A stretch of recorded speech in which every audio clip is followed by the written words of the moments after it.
Hi everyone, स्वागत है आप सभी लोगों का हमारे इस एसएससी जेल 2024 प्रीलिम्स सॉल्यूशन सीरीज के रीजनिंग के 25 सवालों के सॉल्यूशन सेशन के अंदर, जिसमें हम डिस्कस करेंगे 13 सितंबर की शिफ्ट नंबर 3 में पूछे गए रीजनिंग के 25 सवालों को। अगर ये वीडियो आपको थोड़ी सी भी फायदेमंद लगती है तो इस वीडियो को लाइक करने में आप शर्माइएगा मत, ठीक है। और इस वीडियो के डिस्क्रिप्शन में अभी तक हमने जितनी भी शिफ्ट बाकी की डिस्कस करी है उसका लिंक प्लेलिस्ट का आपको मिल जाएगा। और बाकी के जो सब्जेक्ट्स हैं जीएस, इंग्लिश और मैथ, उसकी भी प्लेलिस्ट आपको इस वीडियो के डिस्क्रिप्शन में मिल जाएगी। तो चलिए भाई शुरू करते हैं। शुरू करने से पहले अगर आप में से कोई नया स्टूडेंट जुड़ा है, मेरे इस एप्लीकेशन EDU 24 को आप लोग डाउनलोड करके एक बार एक्सप्लोर जरूर कीजिएगा। इसमें आपके किसी भी वनडे एग्जामिनेशन की तैयारी का पूरा कंटेंट अवेलेबल है, जो कि आपकी तैयारी में आपकी बहुत ज्यादा हेल्प करेगा। आगे बढ़ते हैं। कुछ इस तरीके के कोर्सेज आपको मेरे एप्लीकेशन पर नजर आएंगे, जैसे कि एसएससी के सभी एग्जाम्स में आज तक जितने भी जीएस के क्वेश्चंस बने हैं उनका क्विज फॉर्मेट में कलेक्शन, इंग्लिश के क्वेश्चंस का इसी प्रकार से आपको नजर आ जाएगा, और इसी प्रकार से मैथ और रीजनिंग के भी कोर्सेज हैं, उन्हें भी आप लोग ट्राई कर सकते हैं। आपके ये 4 सब्जेक्ट हैं, complete English, complete math, complete reasoning और कंप्लीट जीके। ये 4 कोर्सेज अवेलेबल हैं, जिसमें डेली अपडेटेड वीडियोस मैं आपके इस एप्लीकेशन पर डालता हूँ। ऐसे बहुत सारी चीजें अवेलेबल हैं। हर एसएससी एग्जाम की टेस्ट सीरीज है, रेलवे एग्जाम की टेस्ट सीरीज और बाकी के भी कोर्सेज आपके यहाँ पर अवेलेबल हैं। तो चलिए भी पहला सवाल देखेंगे। वह विकल्प चुने जो तीसरे शब्द से उसी प्रकार संबंधित है जिस प्रकार दूसरा शब्द पहले से संबंधित है। ये वर्ड एनालॉजी है, तो चलिए देखते हैं।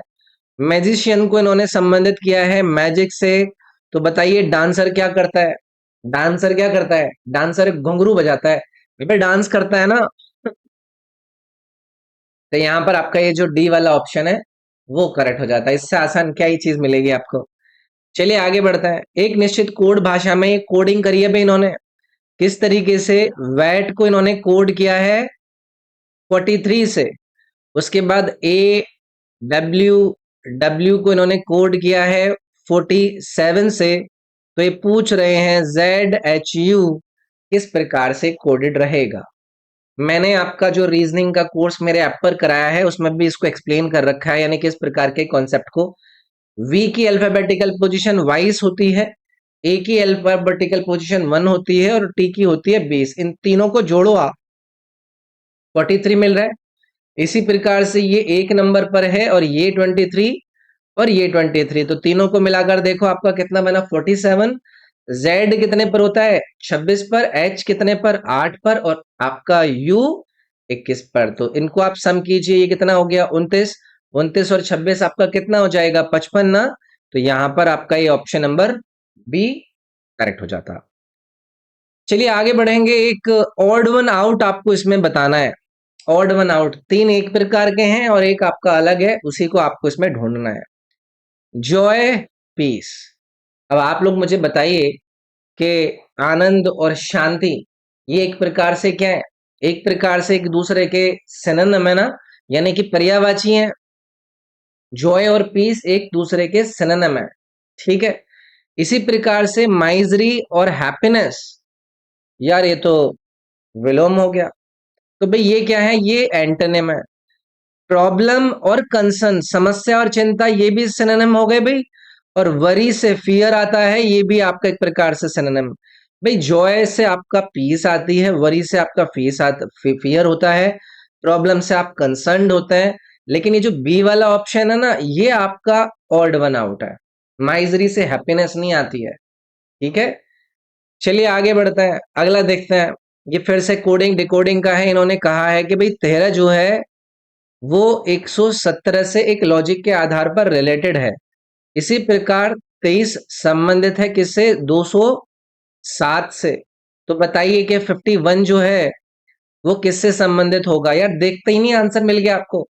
30 में अगर 10 की मल्टीप्लाई कर दो तो 130 मिलता है ना।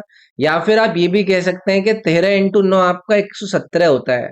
इसी प्रकार इसमें मैं 10 की मल्टीप्लाई करता तो 230, इसमें आप 23 माइनस कर दो, या फिर आप 23 में 9 की मल्टीप्लाई कर दो तो आपको ये 207 मिल जाता।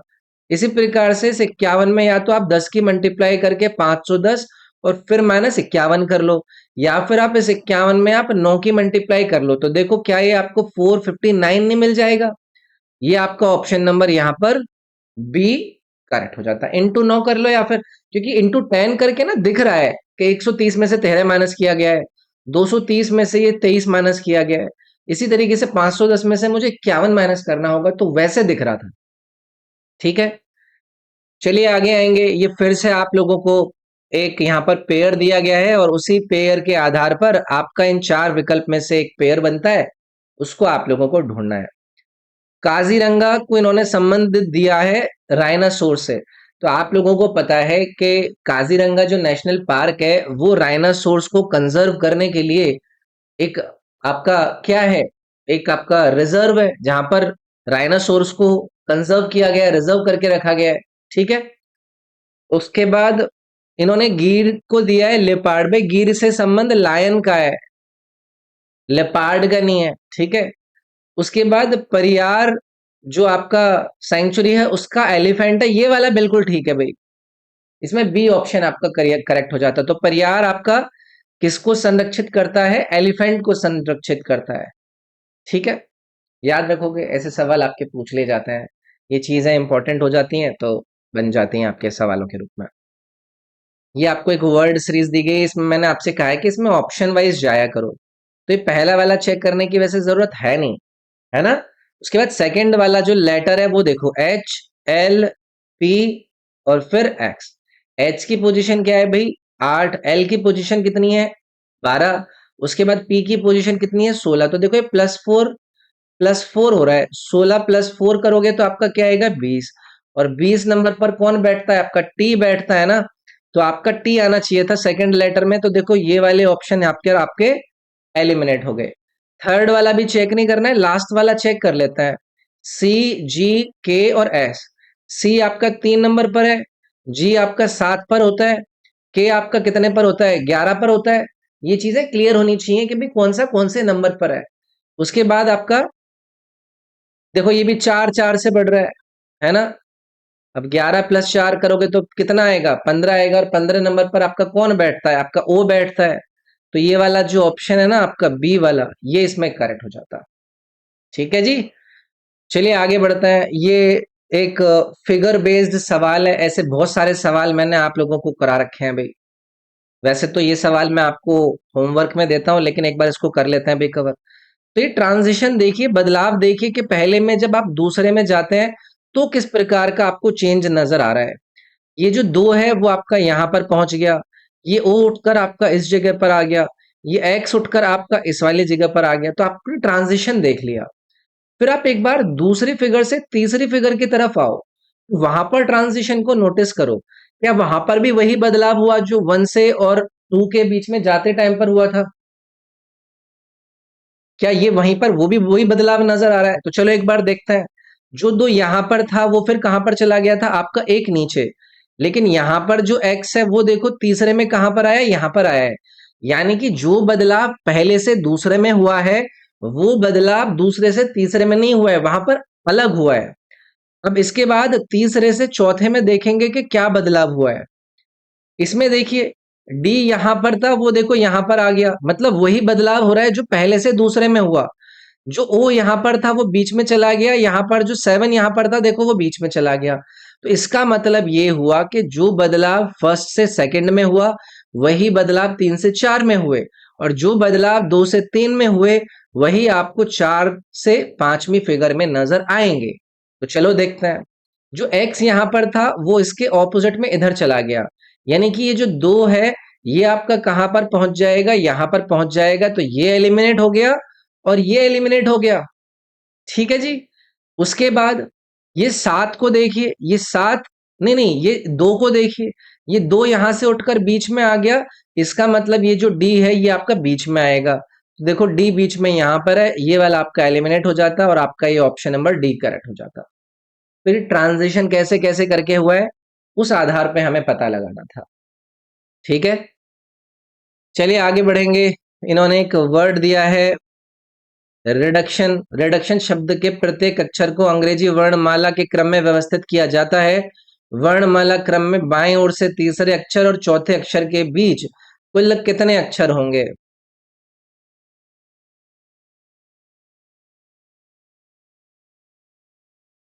ये आपका जो उन्होंने वर्ड दिया है वो हमने अरेंज कर लिया। अब इसको आपको करना है अल्फाबेटिकल ऑर्डर में, तो करिए भाई। सी, डी, ई, आई, एन। देखो कुछ मेरे से गलत हो जाए तो आप कमेंट करके मुझे बता दिया करो, ठीक है? ओ, आर, टी, यू। ये हमने किसमें अरेंज कर लिया? इंग्लिश अल्फाबेटिकल ऑर्डर में इसको अरेंज कर दिया। ये कह रहे हैं कि कितने लेटर है इंग्लिश अल्फाबेटिकल ऑर्डर में बिटवीन द लेटर जो कि थर्ड है लेफ्ट से। तो लेफ्ट से थर्ड कौन सा है? ये है ना, third from the left and the fourth from the left and. Left hand से फोर्थ कितना है? ये। तो ई और आई के बीच में ई, एफ, जी, एच और फिर आई आ जाता है। तो कितने लेटर आए ई और आई के बीच में?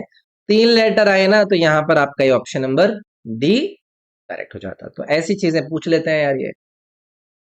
चलिए आगे बढ़ते हैं। ये आपका वही जो ऑपोजिट ऑपोजिट पूछते हैं, डी के ऑपोजिट में बताना है भाई आपको। आप लोगों को ये इतनी सारी शिफ्ट में हमने कवर कर लिया। ये कॉमन फेस है, तो इसका मतलब ये हो गया कि एफ जो है वो ऑपोजिट हो गया किसके? एन के। बी जो है वो ऑपोजिट हो गया एक्स के। और बचा हुआ जो आपका डी है वो किसके ऑपोजिट हो गया? कौन सा बच गया? ऊपर देख लो ना, एन। एन हो गया ना, बी भी हो गया, एफ भी हो गया, डी, एक्स, एन, ए। ये डी किसके ऑपोजिट हो गया? ए के, यानी कि ये जो ए वाला ऑप्शन है वो करेक्ट हो जाता। चलिए फिर से इन्होंने पूछा है ऑपोजिट टू जी बताइए। ये एक कॉमन फेस है, तो इन्होंने जी के ऑपोजिट पूछा है। जी के ऑपोजिट आपका एल हो गया, एल आंसर कर देंगे। ये फोर्थ, ये वाला आंसर आपका करेक्ट हो जाता है। इसमें भी अगेन कुछ भी नहीं था आपका। ठीक है, 1 मिनट रुकिएगा यार। चलिए आगे बढ़ते हैं। इन्होंने आपसे कहा है कि ये ऑड वन आउट बताना है भाई। ये 4 विकल्प दिए गए, इसमें से 3 जो विकल्प हैं वो एक ही कॉन्सेप्ट पर आधारित है और एक जो विकल्प है वो अलग कॉन्सेप्ट पर आधारित है। तो एक एक करके चेक करते हैं पहले हम, ठीक है? तो पहला है यहाँ पर दिया हुआ 360, 12 और 6। तो अप्रोच करेंगे कि किस तरीके की चीज इसके अंदर हम बना सकते हैं, कोशिश करेंगे, ठीक है? 360 है ना, 6 का क्यूब क्या होता है? 6 का अगर क्यूब करें तो वो 216 होता है ना। 12 का स्क्वायर कितना होता है? 144। 144 और 216, 360 हो गया ना। तो देखो पहले वाले ऑप्शन में हमें ये पता चला कि जो पहला नंबर दिया गया है वो क्या है? वो दूसरे नंबर के स्क्वायर और तीसरे नंबर के क्यूब के सम के बराबर है। ये पहले ऑप्शन में हमें अभी तक पता चला है। अब एक बार इधर की तरफ आइए। इसका स्क्वायर 64, 2 का क्यूब 8, ये कितना होना चाहिए था आपका? 72। लेकिन यहां पर कितना है? 82। तो ये वाला तो नहीं हो रहा भाई। इधर आइए तीसरे ऑप्शन में। 6 का स्क्वायर 36, 3 का क्यूब 27, ये आपका 63 बैठ रहा है ना। तो देखो ये वाला कॉन्सेप्ट ठीक है, यानी कि इसमें ये जो बी वाला ऑप्शन था ना वो ऑड वन आउट हो जाता आपका। चलिए आगे बढ़ेंगे। ये इंटरचेंज करने वाले सवाल है, इसमें साइन को आपको क्या करना है? रिप्लेस करना है।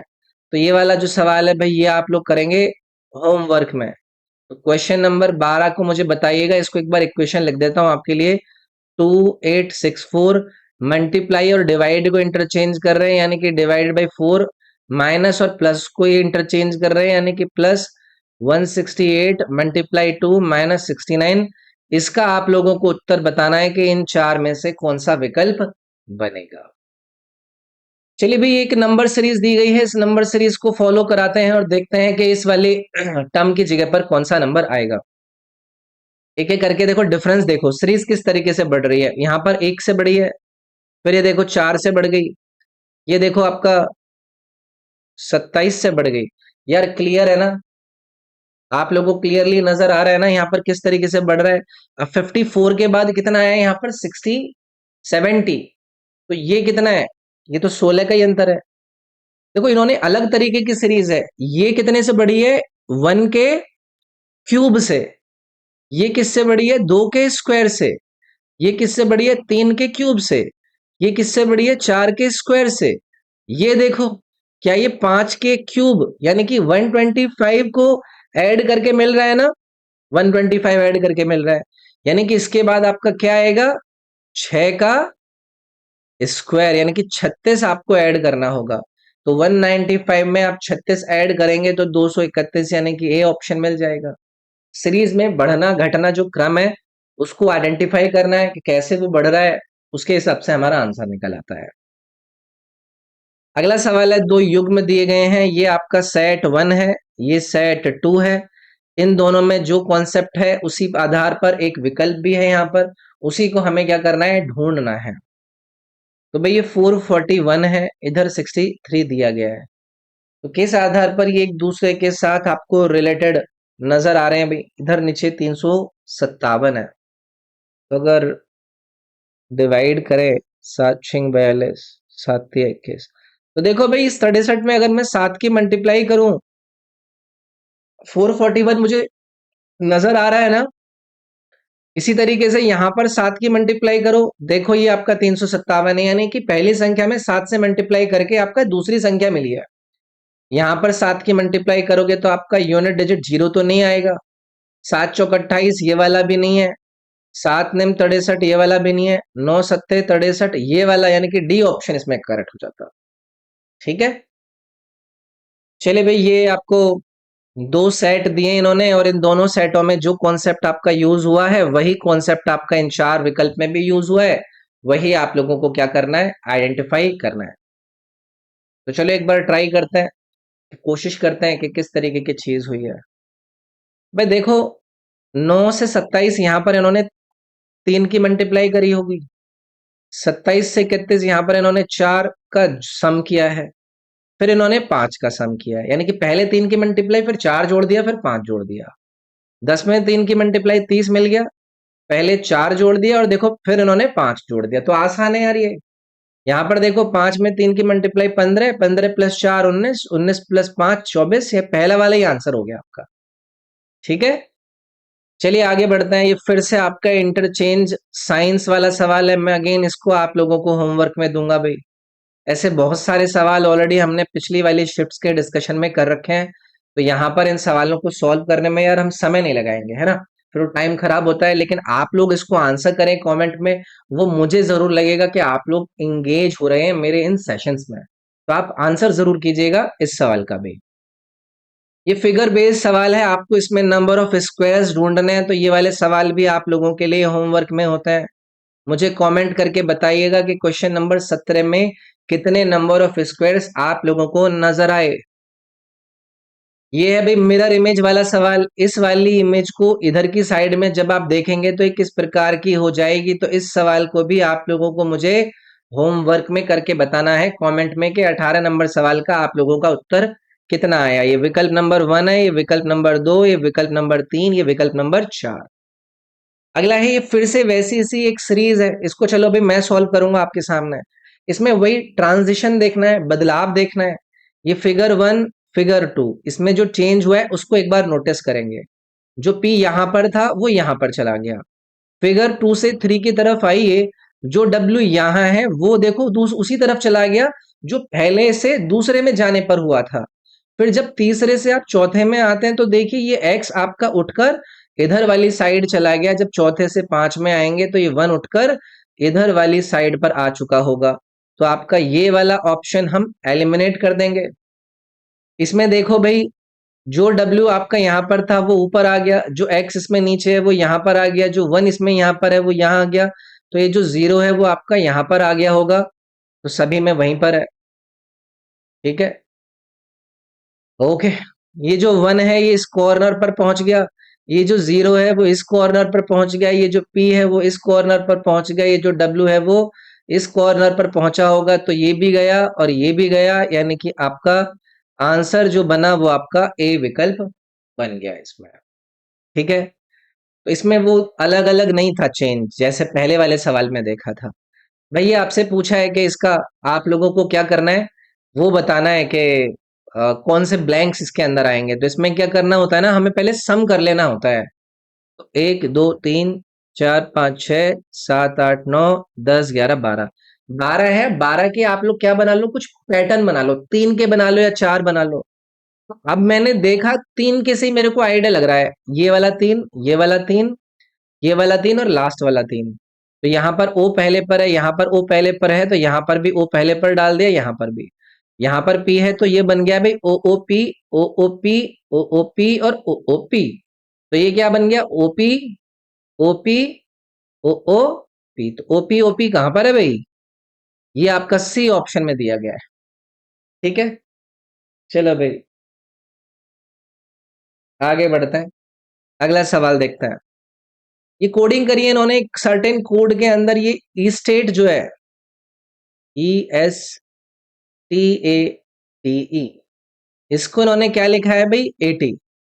उसके बाद famous, F A M O U S, इसको लिखा है इन्होंने 85। तो इसी तरीके से आपको बताना है F O R E S T की जगह पर आपका कौन सा नंबर आएगा। तो इसमें क्या होता है, अल्फाबेटिकल पोजीशन ही चेक करनी होती है। ई 5 में पर होता है, एस 19वें पर, टी आपका 20 पर, ए आपका 1 पर, टी आपका 20 पर, ई आपका 5 पर। इसको सम कर लो आप, तो 5 और 19 24, 24 और 20 आपका कितना हो गया, 24 और 20 44, 45, 45 ये 65, 65 5, ये सम आया आपका 70। और 70 में अगर 10 और जोड़ देंगे तो ये 80 मिल गया। इसी तरीके से यहां पर देखते हैं, एफ की पोजीशन क्या है आपकी, 6, ए पहले पर, एम 13 पर, और आपका ये जो ओ है वो 15 पर। सही लिख रहा हूं ना मैं,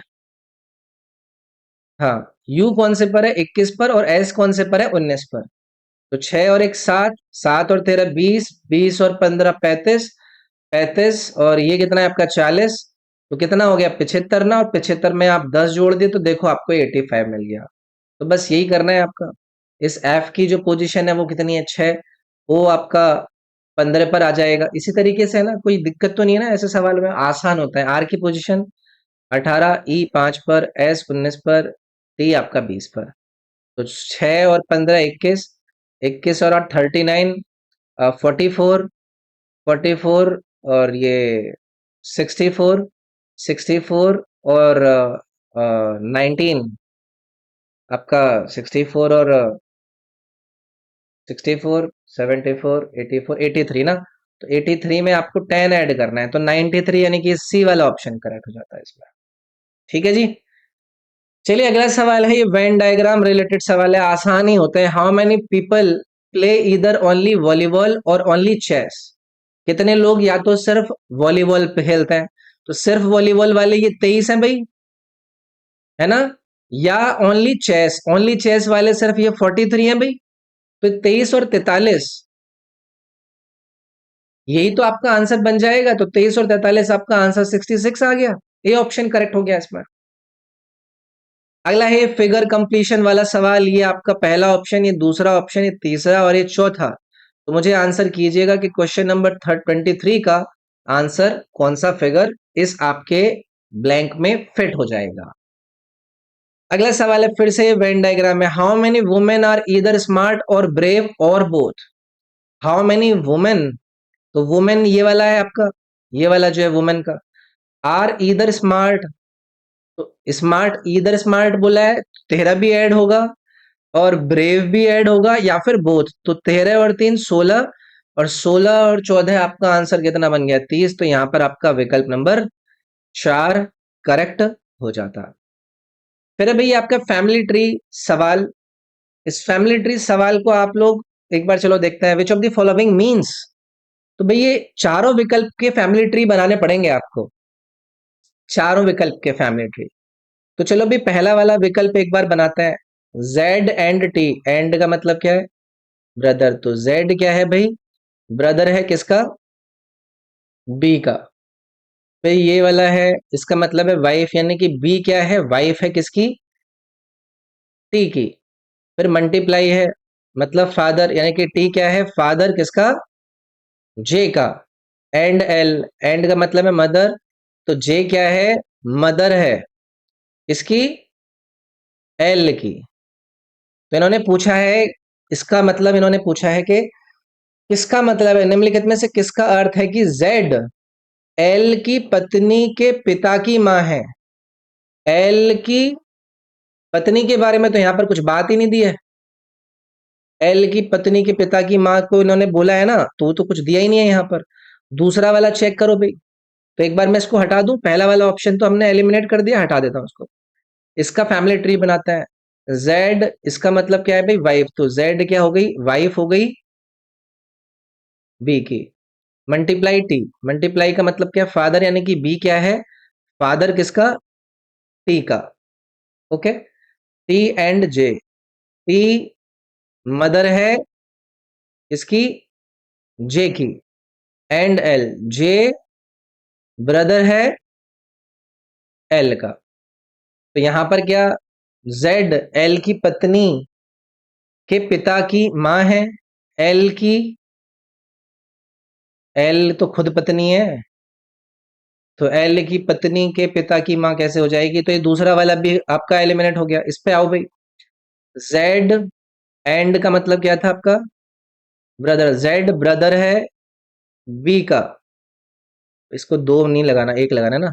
जेड ब्रदर है बी का, मल्टीप्लाई टी, यानी कि बी क्या है, फादर है किसका, टी का, एंड जे, यानी कि टी क्या है, ब्रदर है किसका, जे का, और जे जो है वो क्या है, वाइफ है एल की।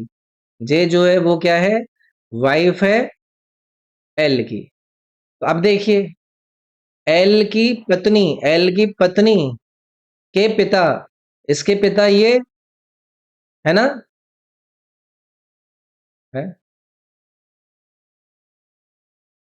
ये वाला भी नहीं बन रहा ना भाई, ये वाला भी नहीं बन रहा, क्योंकि इसके पिता तो, उसकी माँ के बारे में तो कुछ दिया नहीं। एक बार यार चौथा और ट्राई कर लेते हैं, नहीं तो फिर इसका मतलब ये हो जाएगा कि हमने कहीं ना कहीं गलती छोड़ी है। तो चौथा है जेड, और एंड का मतलब क्या था, ब्रदर, जेड क्या है, ब्रदर है बी का, और बी जो है वो क्या है, वाइफ है इसकी, टी की।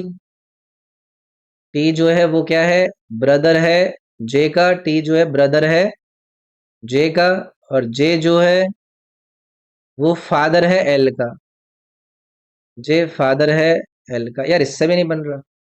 इसमें यार चेक कर लेना, कुछ ना कुछ गड़बड़ मैंने कर दी है।